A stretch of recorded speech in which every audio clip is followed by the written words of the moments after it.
Welcome back, Helldivers. This is your weekly news roundup for Helldivers 2. There are some big things happening. We've got a lot of new information about the Game Master title. We've got some mech leaks. Now, the thing is, it's not a leak to say that we're having mechs come to the game because that has already been announced, but we now have footage of it. If you're trying to avoid seeing what the mechs are and you want to be surprised and delighted by it when it shows up in the game, I'll give you plenty of warning and you can click away or you can fast forward in the video. Then I'm going to do a roundup of Reddit, the best things from Reddit, and also Twitter, because the game devs and moderator team or the community management team are very vocal. They respond to a lot of Discord messages, a lot of Twitter messages, and there are some real juicy nuggets in there. Like shaders. They're looking into shaders for armor, which would be really cool. And then finally, I'll give you the patch notes, everything that's happened in the last week. If I was a good YouTuber, I would put all this boring crap at the beginning of the video and make you watch the whole video before we got to the Game Master and the mechs, but I'm not. And I actually just kind of really want to talk about the Game Master title and the mechs first up, so let's go. Right, so the CEO of Arrowhead Studios said we spilled the beans with PC Gamer talking about tabletop games and RPGs, and this was an article about the Game Master title. Now, before we actually get to the new article by PC Gamer talking about the Game Master title, they actually had already done one, or they actually had revealed the idea of the Game Master to PlayStation Access way back when Helldivers 2 first released. This was something that I actually missed. Helldivers just kind of came out of nowhere for me, and so I missed some of this early news. So just a bit of a backstory about the Game Master first with this original article, or this article written about the PlayStation Access. I will put all the sources down below, so if you want to go read this yourself, you can. But essentially, this is what they said about the Game Master title. The core idea is that at the studio, there are going to be humans watching how the game is being played and responding, in some cases in real time, to affect the experience of players. This is not a minor part of a game. This is a significant feature we've designed that is, by the way, quite different from the first game. Now, I never played Helldivers 1, so you have to let me know if you're a Helldivers 1 veteran and what they had in the first game. But it's different. And they can do a bunch of different stuff. For example, they can give a particular juicy bomb become available to one member of the team. But it's not just buffs, they can also push players. So we can drop in more or less things like buffs, but sometimes debuffs will happen too. And they gave an example of making a mission timer twice as long, which seems particularly cruel. And the final thing they said in this original article was that they will have a hand in the overarching story of Helldivers 2. And Helldivers 2, the story is really told through the activities and the environment and what's happening. You know, there's no campaign as such, but this person pulling all the strings is going to impact the story. And that's kind of what we got with this new PC article. Now, I did start highlighting what I thought was important, and then I realized that the whole article was highlighted, so I'm just going to read it to you. Sit back, grab the popcorn. This article is, we have an actual person with a title of Game Master, a single Helldivers 2 dev named Joel. Helldivers 2's Galactic War is much more than a mission selector. In a short time, players have become invested in the status of their favorite planets and reacted to gains and losses in a sector's liberation. This simulated conflict playing out both in-game and on social media has become an unexpected focal point of the Helldivers 2 experience. Unexpected to players, that is. To developer Arrowhead Game Studios, the war is a product of careful planning and storytelling by a specific behind-the-scenes individual pulling the strings. What Arrowhead CEO Johan Heilstedt, I hope I said that right, described to PC Gamer as Helldivers 2 Dungeon Master. We have an actual person with the job title of Game Master, Heilstedt told PC Gamer in an interview today. His name is Joel, and he takes his job very seriously. We have a lot of systems built into the game where the Game Master has a lot of control over the play experience. It's something that we're continuously evolving based on what's happening in the game, Heilstedt continued. And as of part of the roadmap, there are things that we want to keep secret because we want to surprise and delight. I don't know if this is a industry term, surprise and delight, but Bungie who make Destiny 2, actually spoke a lot about surprising and delighting players. I don't know if that's a really common phrase, but interesting, because I like to be surprised and delighted. Palstead says Dungeons & Dragons has been a major inspiration for Arrowhead. The studio aims to replicate collaborative, reactive storytelling of tabletop gaming in Helldivers 2, acknowledging the difference between designing a campaign for a small party versus millions of players. It's the same format when you build that for millions of players, it's just that you can't get as personal with every individual, but you can still do the same twists and turns. Those twists, as explained by Arrowhead prior to Helldivers 2's release, can be as granular as giving a specific player access to special stratagem mid-mission to spice things up, but it also extends to larger narrativized events in the Galactic War. We got our first taste of these events after a week after launch, when the offensive campaign against the Terminids was interrupted by automaton invasions on the opposite end of the galaxy. Arrowhead says it has predictions about how the war will play out and has devised set pieces that it thinks will be significant, but in true tabletop fashion, the story will change based on player behavior. In fact, it already has. Game Master Joel has already had to grease the wheels for the enemy a few times when the Helldivers community proved a little too efficient at spreading liberty. There have been some sudden moments where maybe one planet was too easy or one was too hard, and Joel had to get up in the middle of the night to give the automatons a bit of reinforcements so the players don't take the planet too quickly, said Palstead. Yeah, I don't think I ever saw the automatons being too easy. Well done, Joel.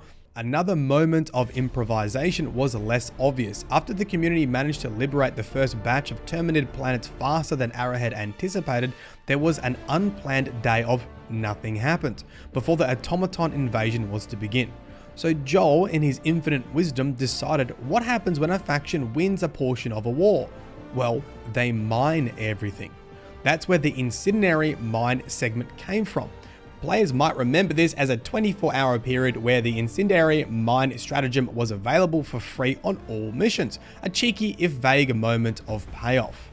Palstead says the team is also paying attention to the unexpected attachments players have developed with individual planets like the now legendary Malevion Creek, aka Robot Vietnam, planet that recently fell into automaton control. Players are mourning the loss both because of its story significance and the fact that the planet is now inaccessible. We look at the individual planets as there was a planet that we made that was good fun, and we have made so many of them, but the community's attachment to each planet is significant. So one of the things we're looking at internally is how can we reconsider these planets to become more of a character going forward. The Pole said this back and forth relationship with players is also grounded in the studio's general philosophy that players give feedback and developers listen, which for him dates back to his time as a Quake and Half-Life modder. You had like this really good connection between developing the game, releasing new updates, playtesting it with like a very tight-knit group, and then developing it to a larger audience, Polstead said. But the continuous improvement, the continuous development, and just being able to surprise people and get the immediate feedback from them, appreciating the content we're putting up, has been a staple to me in how I view games as something that should be developed together with the community. As Arrowhead turns its attention to future updates, the community looks toward the next chapter of the war, with the automaton invasion coming to a close. Will Arrowhead direct Helldivers back to the bugs? Considering a recent mech leak, perhaps we'll soon be returning to the Terminid front with new hardware. Super cool, this idea of a game master. Some people were mentioning that game masters could even maybe spawn different enemies in. This came up when I showed my video about the variant of the charger. I'll link that down below if you missed that as well. I don't think that's super confirmed. I did see a comment here that they can add new stratagems and new dangers intruding. So yeah, really cool idea to have a game master controlling the narrative, but also how easy or hard missions are for the player base. And that leads us to the next thing, which is the mechs. So firstly, a note about spoilers. Mechs were originally announced in a PlayStation Report for Duty trailer. It said that they were just coming soon. You got a couple of glimpses of them in the trailer, and that's about it. And that's all the information we had on it. Mechs were in Helldivers 1, and it's just got to confirm they will be coming soon after launch.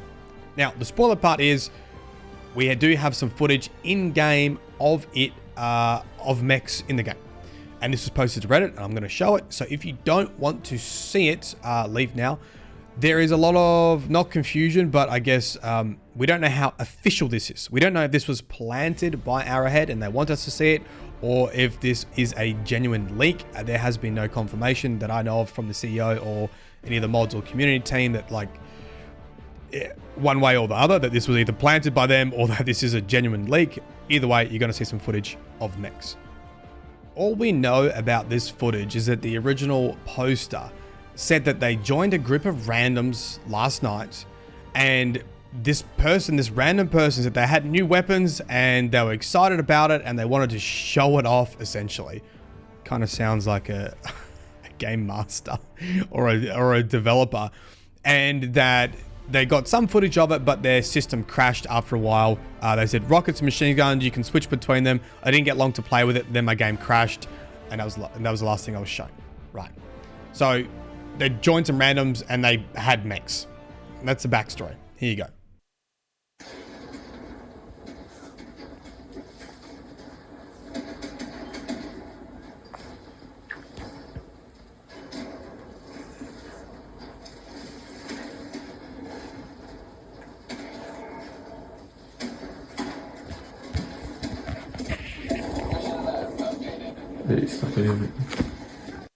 Very cool. Another video has spawned of more mech gameplay. I'll show you this as well.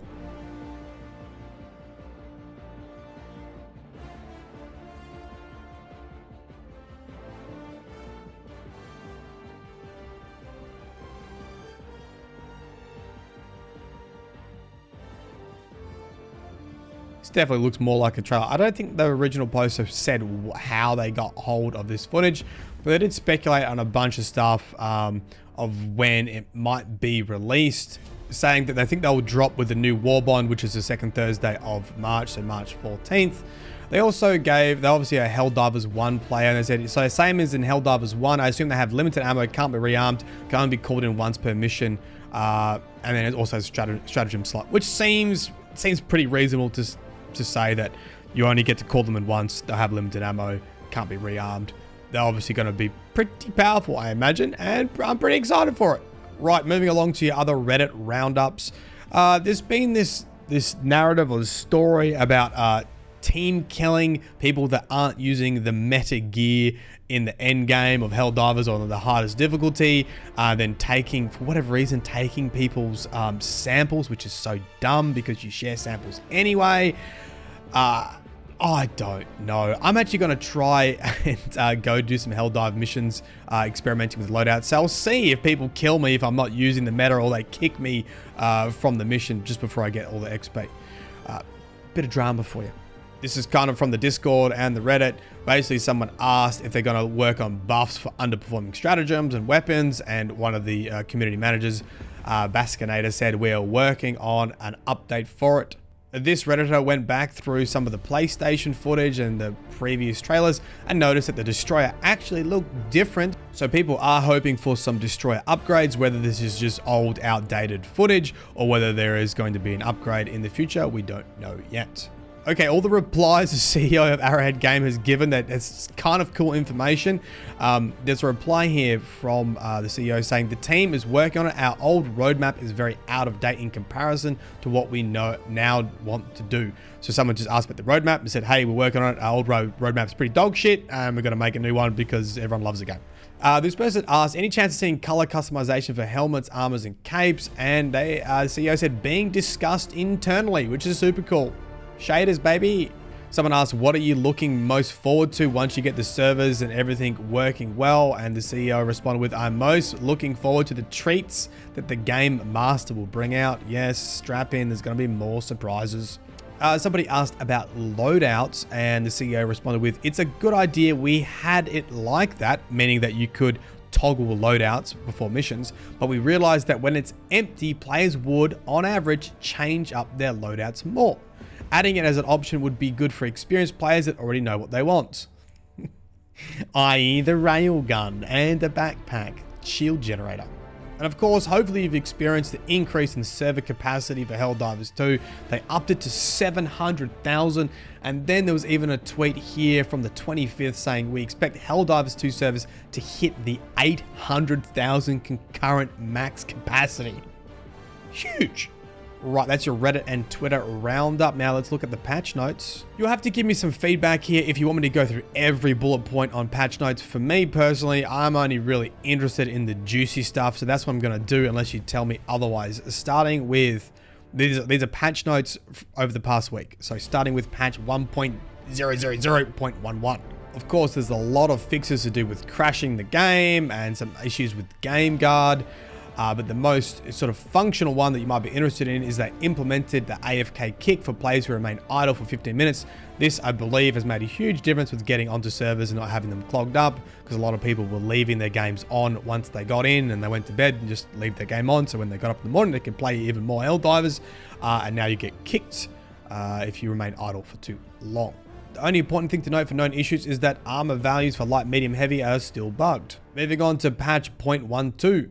Main fixes, we have raised the server cap, so yeah, they expected to get to 800,000. Huge. And just like the previous patch notes, the armor values are still not working correctly.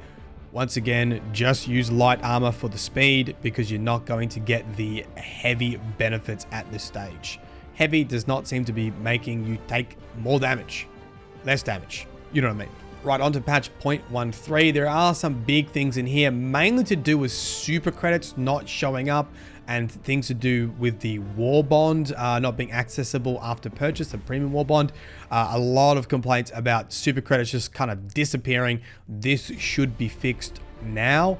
If it is not fixed for you and you feel like you've lost super credits, please reach out to the team. I think their Discord might be the best way to make contact through their DMs on Discord. That being said, their community managers on Discord also got banned by Discord because they were responding to too many DMs. So the other major thing to note is that there was an unlimited stratagem glitch that would occur after the AFK kick. You've probably seen videos of people having like 20 turrets, and that was to do with an interaction with the AFK kick. You could come back in and then like spam stratagems. Now fixed. Right, and in my opinion, the main two things to note in the known issues is new personal orders are not showing up, so you're not going crazy if you haven't seen new personal orders. And once again, the armor is still not fixed as of me recording this video. And there you have it, a news roundup for Helldivers 2. Hope you enjoyed. Pretty excited about Mechs and the game master title. Looking forward to see what they do. If you'd like to support the channel and cannot think of a comment, you can just leave the word Helldivers 2. As usual, it's been a pleasure. This is Myelin Games. Peace. Well, this is more Myelin Games.